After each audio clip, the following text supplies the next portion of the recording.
뭐 설교 말씀도 그렇고 성경 공부도 그렇고 교회에서 진행되는 뭐 기도 모임이라든가 봉사라든가 뭐 선교라든가 철저하게 말씀을 중심으로 했어요.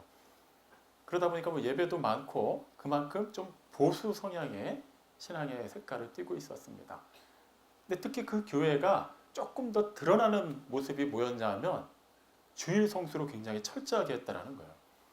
그러니까 사실 그 당시 이제 교회에 이제 출석하면은 그때는 이제 아침 일찍부터 예배가 있고 저녁 늦게까지 이제 예배가 계속 이어졌어요. 그 예배는 이제 다 이제 참석하는 게 그냥 기본이었습니다. 설사 수험생이라 하더라도 뭐 교회에서 수험생도 절대 뭐 주일날 빠지면 안 된다 이렇게 강제하진 않았지만 교회 분위기상 뭐 고3이든 재수생이든 그 예배는 필히 참석하고 어느 정도 예배까지는 다 드리고 나서야 집에 갈 수가 있었어요. 그렇기 때문에 우리는 그때 교회를 다녀왔다, 예배를 드렸다라는 것은 아침 일찍부터 저녁 늦게까지 교회에 있다 왔다 이제 그걸로 하나의 정의가 세워졌던 것이죠. 근데 그게 이제 조금 이제 구체적으로 교회에서 지침을 준 것 중에 하나가 뭐냐 하면 주일날 돈을 쓰면 안 된다는 거였어요. 이유는 간단했습니다. 단지 돈 쓰는 것 자체가 문제라는 것이 아니라 우리가 돈을 쓴다는 것은 경제 활동을 한다는 것이고 우리로 말미암아 불가피하게 그 우리의 돈을 받게 되는 그 주체가 되는 분들은 일을 해야 되기 때문에 주일날만큼은 하루는 쉴 수 있도록 그리고 이왕이면 그 쉬는 날은 하나님께 나와 예배할 수 있도록 해야 된다라는 취지에서 그런 지침을 내린 거였어요. 그러다 보니까 어느 순간 주일을 지킨다라는 것은 주일날 돈을 안 썼다라고 이렇게 귀결이 되기 시작했습니다. 그러니까 통상적으로 차량을 이용해서 교회에 오시는 분들은 주일을 필히 토요일 이전에 해놔야 됐어요. 뭐 주일날 아침에 한다 그러면 큰일 나는 거였습니다. 그러니까 대중교통으로 오는 사람들을 제외하면은 뭐 걸어오는 사람들도 있었죠. 그렇게 제외하면은 다 기름을 미리 넣어놨어야 돼요. 그 주일날 교회에서 각종 성경 공부라든가 이게 모임이 많았는데 그때 이제 간식이 좀 많이 동원이 되거든요. 그 간식도 무조건 그 전날 사놔야만 했습니다. 만약에 예상치도 못하게 뭐 어느 부서에 간식이 떨어졌다. 그럼 그걸로 그냥 끝나는 거예요. 어디 가서 사온다는 건 상상도 못했습니다. 그 교회가 작은 사이즈 교회가 아니었기 때문에 덕분에 그 교회 주변에 있는 가게들은 주일날 다 쉬었습니다. 딱히 이용하는 사람들이 없었기 때문이에요. 저도 그거를 아무렇게 그러니까 아무렇지도 않게 뭐 받아들였고 뭐 주일을 지킨다, 주일을 성수한다라는 것은 주일날 돈을 쓰지 않았다. 그걸로 저도 이제 정의를 내리고 신앙생활을 할 때였어요. 근데 그러던 어떤 주일 두 가지 일이 저한테 일어남으로 인해서 저는 그 주일 성수에 대해서 상당한 또 고민을 하는 일이 생겼습니다. 그때 제가 이제 주일학교 유치부 교사를 하면서 또한 주보를 담당했었어요. 마찬가지로 주보도 필히 그 전날 다 복사를 해서 준비를 해놔야만 했는데 그 주일날도 뭐 여느 때처럼 그렇게 평상시에 준비하는 양을 준비해놨어요. 근데 그 주일은 무슨 일인지 외지에서 이렇게 방문해서 온 부모님 따라온 아이들도 많았고 또 새로 등록한 아이들이 생각보다 많았어요. 그러니까 평소에 준비한 주보보다는 온 아이들이 더 많게 되면서 그게 부족하게 된 거죠. 전도사님은 이제 다급하게 저에게 주보를 추가로 복사해 오라고 요청하셨고 저는 이제 교회 사무실로 향했습니다. 근데 행정 담당 집사님이 제가 딱 들어오니까 처음에는 그냥 인사를 하셨는데 제가 주보로 이제 카피할 원본 주보를 하나 갖고 들어가니까 눈치채신 거예요. 주일날은 복사기 쓰면 안 돼. 딱 그러시는 거예요. 그 전까지는 주일날 복사기를 써본 적이 없어서 안 되는 거를 몰랐어요. 처음 있었던 일인데 저도 좀 당황을 했죠. 아니 지금 이거는 주일학교 부서에서 필요한 건데 왜 안 돼요? 그러니까 주일날은 일하는 것도 안 되고 돈을 쓰는 것도 안 되고 이런 기계조차도 일하게 해서는 안 돼. 이렇게 얘기하시는 거예요. 좀 당황스러웠어요. 주일학교 부서에 굉장히 시급하게 요청되는 상황인데도 인정을 안 하시는 거예요. 그래서 저는 그냥 할 수 없이 다시 위치부실로 내려가야만 했고 전도사님께 그대로 말씀드렸는데 전도사님도 어떻게 하지를 못하시더라고요. 교회가 그만큼 좀 그런 부분에 대해서 이렇게 보수적인 성향이 있었기 때문입니다. 그리고 또 그날은 어떤 일이 있었냐 하면 제 친한 고등학교 때 친구 중에 한 명을 걔는 이제 불교 신자였어요. 한 번도 교회를 안 다녀본 친구인데 그 친구를 이제 처음으로 그 교회로 이제 인도한 날입니다. 이제 교회는 이제 역삼동에 있었고 집은 이제 여의도인데 저는 아침 일찍 교회에 와 있어야 했기 때문에 그 친구는 따로 이제 지하철을 타고 그렇게 왔어요. 대예배 같이 드리고 청년부 예배, 뭐 성경 공부, 그다음에 저녁 예배까지 다 같이 드렸습니다. 그리고 이제 야 뭐 어땠냐 막 이런저런 얘기하면서 이제 지하철역으로 내려가는데 그 당시 이제 교회 기준으로 가장 가까운 지하철역 선릉역이라는 곳에 그 입구에 포장마차가 있고 이제 떡볶이 오뎅 같은 걸 팔고 있었어요. 한참 20대 초반 나이 때 그 늦은 시간에 얼마나 배가 고팠겠습니까? 저도 그랬어요. 그런데 주일날은 의뢰이 밖에서는 사 먹지 않는 것이 몸에 배 있었기 때문에 저는 그냥 배고프다는 느낌만 가졌지 아무런 고민이 없었는데 그 친구는 대뜸 저를 이제 포장마차를 끌고 들어가는 거예요. 야, 떡볶이 좀 사 먹고 가자 그러는 거예요. 제가 막 깜짝 놀랐어요. 야, 주일날 돈 쓰면 안 돼. 얘가 더 놀라는 거예요. 왜? 돈을 쓰라고 있는 건데 왜 안 돼? 아, 주일날에 쓰면 안 돼. 그러니까 저도 그걸 거의 세뇌받다시피 이렇게 주입을 받은 거라 딱히 고민을 해본 적이 없어요. 아, 주일날 돈 쓰면 안 되는 거예요, 그냥. 그러니까 얘는 저를 이해를 못하는 거예요. 아니 왜? 그럼 다른 날은 돼? 다른 날은 돼. 오늘 참고 정 먹고 싶으면 내일 사 먹어. 그랬더니 내가 지금 배고픈데 왜 지금 못 사 먹는 거야? 얘는 계속 저한테 따져 묻는데 저도 뭔가 성경적으로 대답은 못 해주고 그냥 교회에서 들은 얘기만 계속 반복하는 거예요. 아, 주일날 돈을 쓰게 되면 우리 때문에 누군가가 쉬지 못하고 또 일을 해야 되고 이게 결과적으로는 하나님 믿는 사람들이 예배하는데 방해가 되거든 뭐 얘기를 하는데 그날 처음 교회 온 친구가 그거를 곧이곧대로 이해했을까요? 절대 이해를 못해요. 그래도 워낙 친한 친구이기 때문에 우선은 제 말에 억지로나마 동의를 하고 이제 같이 지하철을 타고 가는 거예요. 근데 지하철 타고 가면서는 뭐 그런 얘기, 심각한 얘기는 하지 않았습니다. 그리고 나중에 이제 우리 동네 쪽에 도착해서 이제 그 친구와 저와 이제 사는 아파트 단지가 다르니까 이제 헤어지는데 그때 걔가 이제 인사를 하면서 이런 얘기를 하는 거예요. 야, 교회 내가 처음 나와봤는데 하나님을 믿는 건지 교회에서 정한 규칙을 믿는 건지 모르겠다. 이러면서 가는 거예요. 그 친구는 나름의 그날 뭐 여러 예배를 통해서 뭔가 새롭게 들은 사실도 있고 새롭게 안 것도 있고 뭔가 생소한 것도 있고 여러 가지 감정이 있었을 거예요. 근데 그 친구한테 가장 기억에 남는 거는 왜 돈을 쓰면 안 돼? 이것만 기억에 남았던 거예요. 사실 그 친구뿐만 아니라 그날 저에게도 그 오전에 주보를 복사하면 안 된다는 것과 그 친구의 그 물음이 큰 물음표로 다가왔어요. 그러게 왜 안 되지? 물론 교회에서 목사님들 통해서 이제 배운 그거에 대해서는 제가 오해를 하거나 의심을 하진 않는데 그렇게 왜 안 되지? 이 생각을 해본 적이 없었던 거예요. 분명히 그 시작은 주의를 기억하여 거룩하게 지키기 위한 그 좋은 의도에서 시작한 거는 맞습니다.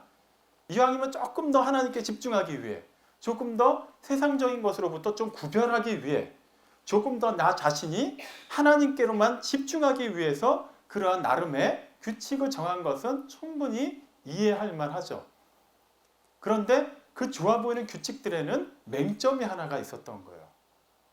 하나님께서 본래 주신 그 안식의 의미, 주일의 의미, 더 폭넓게 얘기하면 하나님께서 우리에게 주신 율법과 말씀의 참 정신을 우리가 잊어버렸던 것이죠. 어떻게 하면 우리가 주일 성수를 잘할 수 있을까라는 좋은 취지에서 시작은 했지만 그것을 사람의 여러 가지 제도를 가미하기 시작하면서 점점 우리는 주일의 본래 의미에서 멀어지고 있었던 겁니다. 그렇다고 해서 그 당시 그 교회가 문제가 있는 교회였다? 절대 그건 아니에요. 정말 좋은 교회였어요. 그리고 참 좋은 성도분들과 좋은 교역자분들이 계신 교회였습니다. 다만 우리가 본래 주일을 지키는 의미를 많이 놓친 것, 그것이 문제였던 것이죠. 그래서 지금 생각해 보니까 그 당시에는 잊을만 하면 그런 얘기가 돌 때가 있었어요. 어디 마트에 갔더니 주일날 밤에 어느 장로님 가정에 와서 장 보고 있더라. 그러면 또 사람들이 그건 어떻게 봤어? 그럼 서로 막 이렇게 되는 거예요. 실제 그런 얘기가 이제 잊을만 하면 한 번씩 이렇게 돌고 돌면은 막 서로 막 얼굴 빨개지고 그랬던 기억이 나요. 우리가 오늘 읽은 본문 이전의 내용 지난주에 이미 충분히 살펴봤습니다. 예수님께서 베데스다 못에 가셔서 38년 된 병자를 고쳐주시고 그로 하여금 깔고 있었던 자리를 들고 일어나 걸어가라고 얘기하셨죠. 거기까지 내용은 전혀 문제가 없는 거예요. 하지만 유대인들 입장에서는 문제가 됐던 것이 그날이 안식일이었다는 것이죠. 안식일 날은 작은 물건이라 할지라도 어느 한 자리에서 다른 자리로 옮기는 것이 엄격히 금지가 되었습니다. 그것은 원래 율법이 정한 내용이 아니에요. 그 율법을 잘 지키기 위해서 장로들이 여러 전통을 세우다 보니까 그 전통의 하나가 그 내용이었던 거예요. 그래서 이제 그 일단의 유대 지도자들이 그 병고침 받은 사람을 막 비난을 했죠. 네가 안식일날 해서는 안 되는 일을 하는구나. 그 사람은 당연히 그 위기를 모면해야 되니까 솔직하게 자기의 사항을 얘기를 한 겁니다. 나를 낫게 한 어떤 사람이 이걸 들고 가라고 했다. 이걸 엄밀히 말하면 내 책임이 아니다라고 하면서 책임을 떠넘깁니다. 근데 이미 우리가 확인한 것처럼 그 사람은 자기를 낫게 해주신 분, 그리고 자리를 들고 걸어가라 하신 분이 예수님이라는 걸 몰랐어요. 그리고 그때는 유대인의 명절이었기 때문에 수많은 사람들이 예루살렘, 특히 성전에 예배를 드리기 위해서 그곳에 모여 있었기 때문에 한번 그 인파 속에 사라져버린 예수님을 찾기란 불가능에 가까웠습니다. 그 사람은 계속해서 자기를 향해서 제기가 되는 안식일을 범했다라는 그 비난의 화살을 돌려야만 했어요. 그러던 차에 성전에서 예수님을 만나게 되죠. 그 예수님께서 얘기하신 것은 더 심한 일이 생기지 않도록 다시는 죄를 범하지 말라라고 얘기하십니다. 그래서 그는 그 다음부터 죄를 범하지 않고 행복하게 오래오래 살았나요? 아니에요. 그 다음 내용을 보면 곧장 그가 자기에게 뭐라고 했던 그 유대 지도자들을 찾아가서 나에게 이 안식일 규정을 어기게 한 사람이 예수라는 사람이다라고 말합니다. 그 다음 얘기가 이제 오늘 읽은 요한복음 5장 16절부터 말씀이죠. 그랬더니 이제 그 사람들이 예수님을 찾아간 거예요. 근데 여기서 좀 궁금하지 않으신가요? 그 많은 사람들, 그리고 그 당시 신분의 차이는 있었지만 대다수의 유대인들이 입고 있었던 그런 옷차림이 비슷했습니다. 생김새도 비슷비슷했어요. 다들 수염나고 뭐 이렇게 까무잡잡한 피부고. 근데 그 많은 사람 가운데 어떻게 그들이 예수님을 대번에 알아보고 찾아갈 수 있었을까요? 오늘 읽은 본문 요한복음 5장 16절 말씀에 그거에 대한 힌트가 숨어져 있습니다. 유대인들이, 그러니까 일종의 유대 지도자들이 예수님을 향해서 가서 그것을 왜 너는 안식일날 해서는 안 되는 일을 하느냐라고 막 박해를 하는 내용이 나와 있는데, 그들이 근거를 삼는 내용을 뭐라고 기록하고 있냐면 예수께서 이러한 일을 행하신다라는 것을 그들이 듣고 오라고 표현하고 있어요. 이러한 일을 행했다. 엄밀히 말하면은 38년 된 병자로 하여금 그 자리를 들고 일어나 걷게 하신 일은 딱 일회성이에요. 근데 이러한 일이라고 표현합니다. 그리고 그 원문의 시제를 보면 미완료 시제예요. 무슨 말이냐 하면 진행되고 있다는 거예요. 계속해서 그 일이 반복되고 있었다는 얘기예요. 그러니까 쉽게 말하면 예수님은 지금 그 일단의 유대 지도자들의 용의선상에 올라 있었던 거예요. 또 누군가가 안식일날 해서 안 되는 일을 해서 막 걸려서 막 뭐라고 얘기해 보면 어떤 사람이 이렇게 해도 된다고 하던데, 누군데? 예수라고 하던데, 이런 식으로 해서 계속 들은 바가 있었던 거예요. 근데 오늘 이제 우리가 읽은 본문 앞뒤에서는 38년 된 병자 이야기만 나와 있습니다만, 이미 예수님은 유대인들이 안식일에, 더 크게는 율법의 참 정신을 잊어버리고 그들 스스로가 만들어 놓은 장로의 전통에 매몰돼서 하나님으로부터 점점 멀어지고 있었던, 그들만의 성을 쌓고 있었던 그 모든 과정을 조용히 허물고 계셨던 거예요. 그들이 이번에도 그 예수야? 하고 드디어 예수님을 찾아갔습니다. 그리고 막 따져 물었겠죠. 네가 도대체 무슨 이유로 이렇게까지 하느냐? 너만 그러는 게 아니라 왜 다른 사람들까지 안식일 규정을 어기게 하느냐라고 막 박해를 가하기 시작했습니다. 그랬더니 예수님께서 하신 말씀, 굉장히 충격적인 얘기를 하시는 거예요. 내 아버지께서 이제까지 일하시니 나도 일한다. 요한복음 5장 17절 이 말씀은 상당히 충격적인 말씀입니다. 우리 입장에서는 예수님을 성자 예수님, 하나님의 아들이라는 것을 믿기 때문에 전혀 문제가 안 되죠. 하지만 그 당시 유대인들에게 그것은 상당히 충격적인 얘기였습니다. 왜냐하면 그 당시 이스라엘을 제외한 그 근방의 모든 나라는 다 그러니까 여러 신을 믿었어요. 그러니까 다신교를 믿었다고 하면 되겠죠. 그러니까 그들은 막 종류별로 막 다 신을 정해놓고 그 신을 섬겼는데 유일하게 이스라엘 유대인들만이 유일하신 여호와 하나님 한 분을 섬겼습니다. 그렇기 때문에 그들에게는 신은 하나님 한 분이에요. 그냥 하나님 한 분이에요. 그러니까 하나뿐인 님이 되는 거예요. 그 외에 어떤 신도 없습니다. 하나님이 실제 그렇게 말씀하셨고 그건 사실이에요. 그러니까 그거를 철석같이 믿고 있었기 때문에 그들은 하나님의 이름을 부르는 것조차도 함부로 부르지 못할 정도로 하나님을 되게 두려운 대상으로 인정하고 있을 때요. 근데 딱 봤더니 제사장 같지도 않고 옷차림에 보아하니 부자도 아니고 똑똑해 보이지도 않고 그냥 꺼무적적한 피부에 그 젊은 청년이 대뜸 하는 말이 내 아버지께서 이제까지 일하시니 나도 일한다라고 얘기하니까 이거는 놀라 자빠질 만한 일이죠. 쉽게 말하면 예수님은 그들에게 신성 모독죄로 지금 몰리게 된 겁니다. 처음에는 안식일 규정, 정확하게 표현하면 장로의 전통을 어긴 그것에 대해서 비난받을 일로 끝날 수 있었는데 더 넘어가서 얘기를 하시는 거예요. 내가 하나님의 아들인데 하나님이 지금까지 일하시기 때문에 아들로서 나도 일하는 건데 뭐가 문제야? 이렇게 얘기한 것이거든요. 여기서 우리는 유대인들이 이제 깜짝 놀란 그 배경을 조금 더 깊이 들어가서 볼 필요가 있습니다. 분명히 유대인들이 그 나름의 장로의 전통을 만들 때 안식일 규정을 정할 때는 그 근거가 있었어요. 이미 지난주에 살펴봤죠? 예, 일하지 말라는 거였어요. 그래서 일이 정확히 무엇인가, 안식일날 해서 안 되는 일이 무엇인가라는 그 기준을 정해서 총 39가지의 전통을 만든 것이죠. 그리고 그 각각의 전통은 또 적용되는 많은 세칙들이 있어요.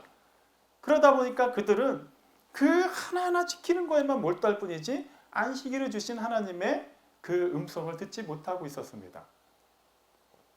예수님은 먼저 그것을 꼬집어서 얘기하신 거예요. 원래 하나님께서 예레미야 선지자를 통해서 안식일날 일하지 말라라고 얘기하신 이유는 무엇이냐 하면 평소에 하던 일을 하지 말라는 의미였어요. 다시 말하면 농사를 짓는 사람은 안식일, 일주일 중에 7일 중에 단 하루만큼은 온전히 쉼으로 말미암아 그 일에서 벗어나 하나님께 마음을 쏟아놓으라고 주신 계명입니다. 그렇게라도 쉬지 않으면 하나님을 예비하지 않아요. 사람들은 7일 가운데 하루를 쉬면 그 하루만큼 내가 돈을 못 버는 건데 하면서 몸이 부서지기 전까지는 계속해서 돈을 버는 거에 몰두합니다. 그러면 궁극적으로 하나님과의 관계도 멀어지겠죠. 그리고 더 나아가서 그 사람의 건강도 좋아지지 않을 거예요. 그렇기 때문에 하나님께서는 그런 모든 것을 통전적으로 다 인지하시고, 그러니까 이미 알고 계시는 거죠. 사람들이 어떤 생각으로 안식일을 안 지키려고 할지. 그렇기 때문에 미리 말씀하신 거예요. 일하지 마라. 평상시 하던 그 일을 하지 마라라고 얘기하신 거예요. 근데 지금 유대인들은 그 하나님의 본래 의도로 완전히 벗어났어요. 무조건 일만 하면 안 되는 거라고 생각을 한 것이죠. 자, 그 상황을 적용해서 38년 된 병자의 상황을 보겠습니다. 그는 평소에도 그 자리를 들고 일어나서 걸어다니던 사람인가요? 아니에요. 38년간 제대로 걷지도 못하던 사람이었어요. 물론 그가 들고 있었던 그 자리가 뭐 38년째 계속 깔고 있었던 건지는 모르겠습니다만 어쨌거나 그는 처음으로 그걸 들고 일어났어요. 걸었어요. 하필 그날이 안식일이었다는 것이 사람들에게 오해의 소진이 있었지만 본래 그가 하던 일이 아니기 때문에 그는 그 일로 책망받을 어떤 이유도 없습니다. 그러니까 이거는 분명히 그 사람을 비난하고 또 그것을 가지고서 예수님을 박해하던 유대 지도자들에게는 전혀 문제가 되지 않는 거였어요. 그렇다면 예수님도 그걸 얘기하시면 돼요. 원래 일을 하지 말라는 뜻은 평소에 하던 일을 하지 말라는 뜻이 아니더냐라고 얘기하시면 되는데 예수님은 그렇게 얘기하지 않으십니다. 내 아버지께서 일하시니 나도 일한다면서 자신의 신성을 빵 하고 공개를 하세요. 그러니 거기다 신성 모독죄까지 더 얹어져서 그 다음에 본문 18절을 보면 충격적인 얘기가 계속 이어져요. 그들이 예수를 잡아 죽이려 했다라고 기록하고 있어요. 그 직전까지는 안식일 규정을 어긴 것 때문에 박해하는 정도, 막 비난을 하고 뭐 어떻게든 막 그들만의 그 뭐 정해져 있는 룰이 있겠죠. 뭐 그걸 가지고서 뭐 벌금을 걷었는지 뭐 돌팔매질을 했는지 뭐 그만의 뭐 방법이 있었을 겁니다. 그 차원에서 벗어나서 이젠 죽이려고까지 하게 된 거예요. 굳이 예수님이 그렇게까지 하실 필요가 뭐가 있었을까요? 이왕이면은 그냥 정확하게 팩트만 얘기하시고 그분 스스로도 난처한 일을 일부러 겪지 않으셔도 되는데 예수님은 일부러 그들과 충돌을 하신 거예요. 이것은 우리에게 시사하는 바가 상당히 큽니다. 그 다음에 예수님께서 하신 말씀은 19절에 보면 다음같이 얘기하시죠. 진실로 진실로 아멘 아멘 하면서 굉장히 중요한 얘기를 하시겠다라고 미리 선포를 하십니다. 그러하신 얘기가 무엇이냐면 아버지께서 하시는 일을 보여주지 않으시면 아들이 스스로는 아무것도 할 수 없다. 아버지께서 행하시는 그 일은 아들도 행한다라고 얘기하세요. 다시금 본인이 하나님의 아들, 하나님이심을 강조하시면서 하나님께서 보여주신 일을 나는 할 뿐이다. 하나님을 떠나서 나는 아무것도 할 수 없다라고 말씀을 하세요. 이것은 단지 예수님이 하나님보다 하위 개념이다라는 것을 얘기하고자 하는 게 아닙니다. 그래서 초대교회에 많은 이단들이 있었는데 이 구절을 가지고서 예수님 하나님보다 열등한 그런 피조물 개념으로 이해한 이단들이 상당히 교회를 흔들었던 때가 있어요. 지금 예수님은 그런 의미로 얘기하신 게 아니에요. 지금 오늘 읽은 본문에서는 성령님에 대해서는 안 나와 있으니까 우선 삼위일체 중에서 성부 하나님, 성자 하나님만을 놓고 얘기를 하겠습니다. 그럼 성부 하나님, 성자 하나님은 한 분이세요. 각각의 위격이 있으시지만 한 분이시란 말이죠. 그렇기 때문에 아버지께서 뜻을 정하시면 아들도 같이 그 뜻대로 움직이는 거예요. 아들이 무언가를 행하면 그것은 곧 아버지의 뜻이 그대로 발현된 겁니다. 예수님은 지금 그 얘기를 하고 계시는 거예요. 나와 아버지는 동등하다, 하나이다라고 얘기하신 거예요.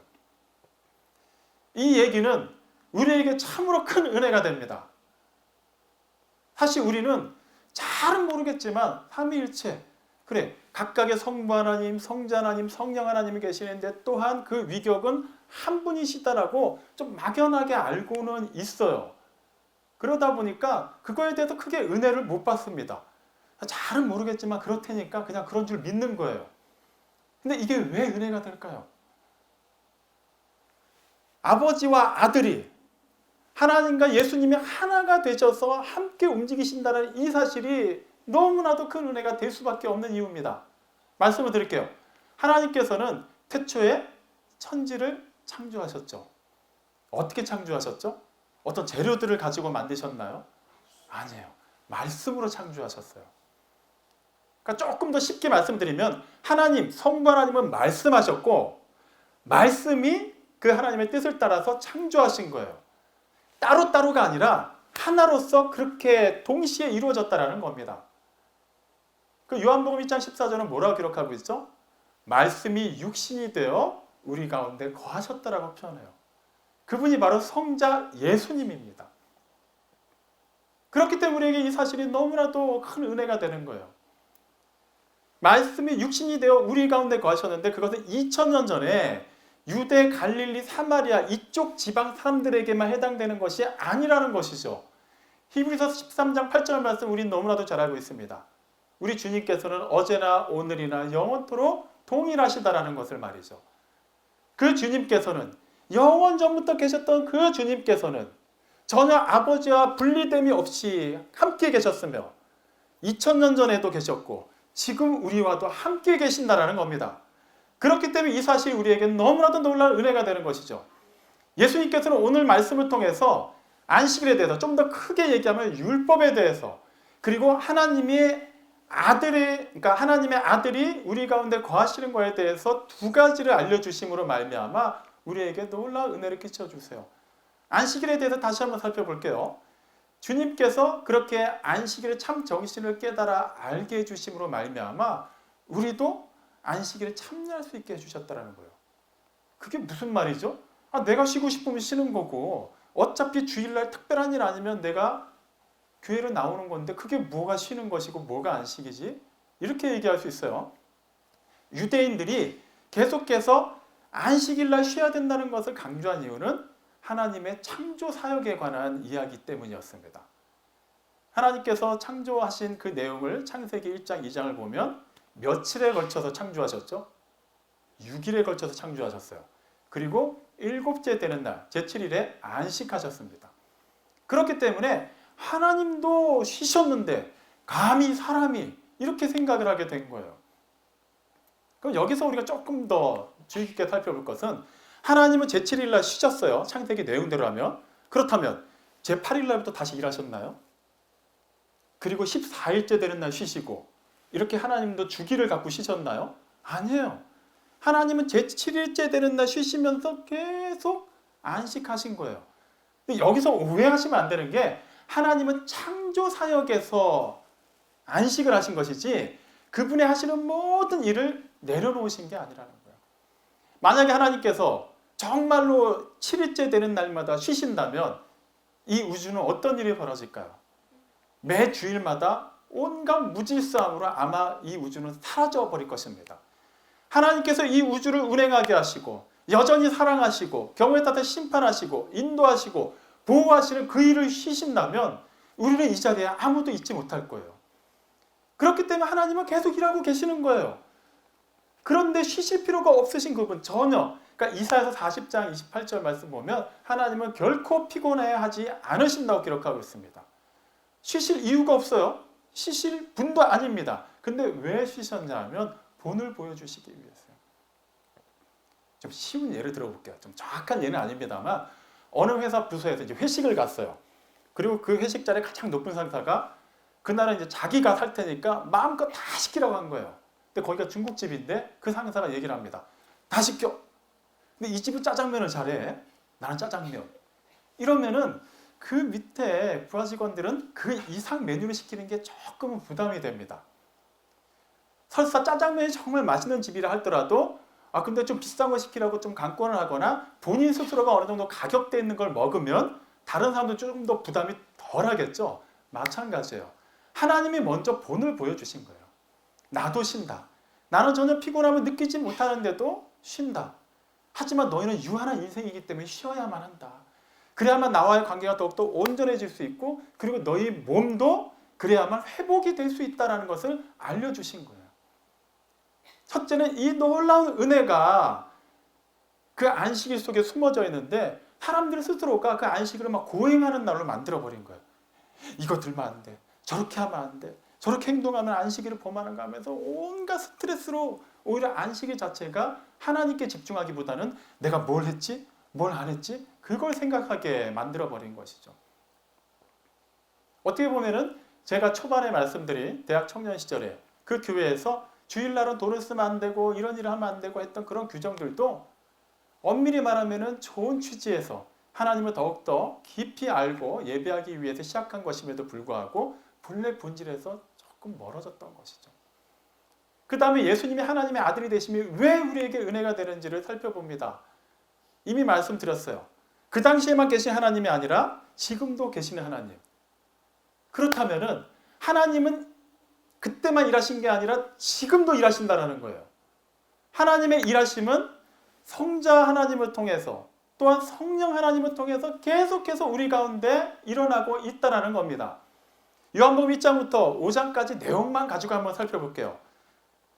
인간의 몸을 입고 이 땅에 오신 하나님의 아들, 하나님과 전혀 분리되지 않으시는 그분께서 하나님이 일하시기 때문에 같이 일하시는 그분께서 무엇을 했는지 조금 구체적인 것만 몇 가지 짚어볼게요. 빛이신 그분께서 어두움 가운데 오셨습니다. 제자들을 부르셨어요. 그리고 그 제자들로 향해서는 그러니까 제자들로 하여금 또 세례를 베풀게 하셨죠. 그리고 그걸로 끝나셨나요? 권세 있는 하나님의 말씀, 하나님 나라의 복음을 전하셨습니다. 그리고 성전, 그 본래 그 하나님의 기도하는 집의 의미를 완전히 놓쳐버린 그것을 깨끗하게 하셨죠. 또 그 이전에 무슨 일이 있었습니까? 가나 혼인잔치집에서 포도주가 떨어져서 마침 그 잔치에 참여한 사람들로 하여금 온갖 비난을 받을 수 있는 그 상황에 놓여 있는 신랑을 도와주셨죠. 물이 변하여 포도주가 되게 하셨습니다. 니고데모를 만나서는 아버지 하나님의 그 은혜, 영생에 대해서 알려주셨어요. 굳이 사마리아까지 들어가셔서 유대인들이 그렇게 터부시하는 사람들을 상대로 해서는 생수에 대해서, 영원히 목마르지 않는 생수, 생수의 근원에 대해서 알려주셨습니다. 그리고 다시 예루살렘에 오셔서는 안식일의 본래 의미, 하나님께서 주신 그 율법의 정신을 잃어버린 사람들로 하여금 그 참 정신을 깨달아 알 수 있도록 그렇게 본인 스스로가 자신을 드러내시면서 이렇게 충돌을 일으키시기까지 하신 그 모든 일들, 그 일들의 특징이 뭔가요? 물론 여러 가지 얘기할 수 있습니다만 정말 하나를 짚으라면 사람이 할 수 없다라는 거예요. 베데스다 못에 가서 38년 된 병자를 고치는 거 사람이 할 수 없어요. 물이 변하여 포도주가 되는 거 사람이 할 수 없습니다. 감히 어떤 사람들이 그 살기 등등한 유대 지도자들이 쳐다보는 곳에서 성전을 깨끗하게 할 수 있을까요? 사람은 할 수 없습니다. 하나님이시기 때문에 하신 일이에요. 그 하나님이 지금도 일하고 계시기 때문에 우리에게 이 놀라운 은혜가 복이 되는 것입니다. 우리 가운데 영적인 갈급함이 있는데 그것을 도무지 해결할 방법을 찾지 못해서 답답해하는 분들 계십니까? 아무리 기도를 해도 말씀을 봐도 설교를 들어도 뭔가 시원하게 해결되지 않아서 그것 때문에 막 애통해하는 분이 계십니까? 그렇다면 아버지 하나님께서 함께 하신다는 그 사실에 그런 감동을 받으셔야만 합니다. 그 갈급해하는 여인을 향해서 예수님께서는 직접 찾아가 말씀하셨습니다. 영원히 마르지 않는 생수의 근원이 여기 있다라고 말씀하셨습니다. 그 주님께서 지금 이 자리에 우리와 함께하고 계십니다. 영생에 대해서 여전히 뭔가 불투명합니까? 내가 구원받은 것 같기는 한데 정말 천국에 가는 것은 맞는지, 그것에 대해서 분명히 주님께서는 니고데모에게뿐만 아니라 지금 우리에게도 말씀하고 계십니다. 몸이 아픈 분이 계십니까? 마음이 아픈 분이 계십니까? 우리 가족 가운데, 사랑하는 사람 가운데 여러 가지 그런 아픔으로 힘들어하는 걸 보면서 어떻게 도와주지 못해서 눈물 흘리는 분이 계십니까? 베데스다 못에 찾아가셔서 38년 된 병자를 고쳐주신 그 주님이 지금 우리와 함께 하시며 우리의 상한 심령을 만져주시고 우리의 연약한 몸을 지금 치유하고 계십니다. 그분은 어제나 오늘이나 영원토록 동일하시며 아버지 하나님께서 하시는 그 뜻에 따라서 동일하게 일하고 계십니다. 그 하나님이 우리가 믿는 하나님이며 그 예수님이 우리의 주와 그리스도가 되십니다. 그렇기 때문에 우리는 하나님께서 지금까지도 일하고 계신다라는 그 말씀이 놀라운 은혜가 될 수밖에 없는 것이죠. 사실 우리는 종종 착각을 하고 살아요. 그래, 내가 믿긴 하지만 내가 사는 건 내 힘으로 산다고 생각을 해요.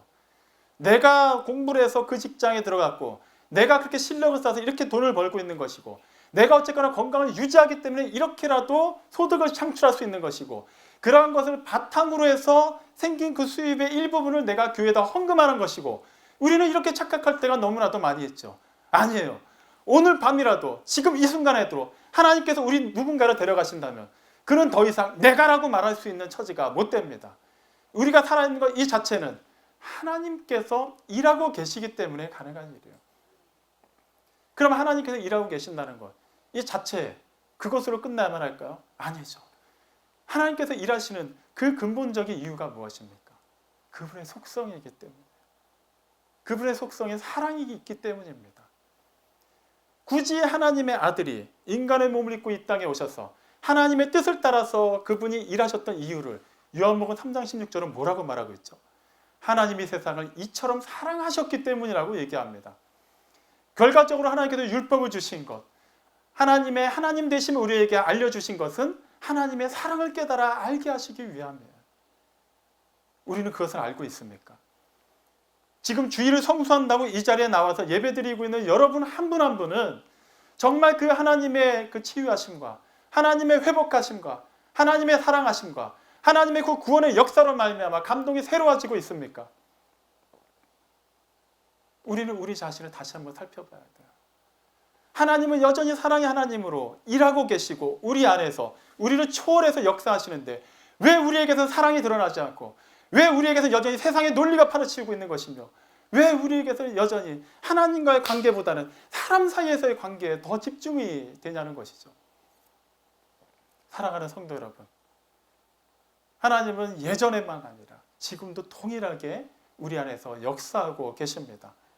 그리고 우리 한 사람 한 사람의 영혼육을 통틀어서 하나님이 주관하고 계십니다. 그 하나님이 하시는 일이 우리 때문에 멈춰서는 안 돼요. 물론 하나님이 하시는 일이 우리가 어떻게 막는다고 해서 안 되는 건 절대 아닙니다. 이미 초대교회 요한계시록 초반에 주님께서 주신 그 말씀처럼 하나님의 뜻을 저버리고 첫사랑을 잃어버리고 여전히 그들 스스로가 하나님의 자리에 올라가서 고개를 뻣뻣하게 들고 하나님을 쳐다보고 있다면 하나님께서 그 촛대를 옮기실 겁니다. 우리는 정말 하나님의 손에 붙들림 받은 그 도구로서 하나님께서 일하시는 데 쓰임받고 있습니까? 그리고 우리로 말미암아 하나님의 그 사랑이, 하나님의 그 치유하시는 은혜가, 하나님께서 참으로 주신 그 율법의 정신이 구현되고 있습니까? 지금이 기회입니다. 오늘 이 순간이 기회입니다. 여러분, 우리는 그 몸과 마음을 온전히 하나님의 그 율법 앞에 복종시켜야만 합니다. 그리고 더 나아가서는 지금도 우리를 통해서 역사하시는 그 일하고 계시는 그 하나님께 우리의 모든 것을 내어 맡길 수 있어야만 합니다. 참으로 하나님께서 허락하시는 그 놀라신 은혜, 그 구원의 역사가 이 자리에 있는 우리 모두들에게 충만하게 누려지고 그것이 이 세상에 아름답게 증거되는 복의 통로로 다 쓰임받기를 주님의 이름으로 축원합니다. 아멘.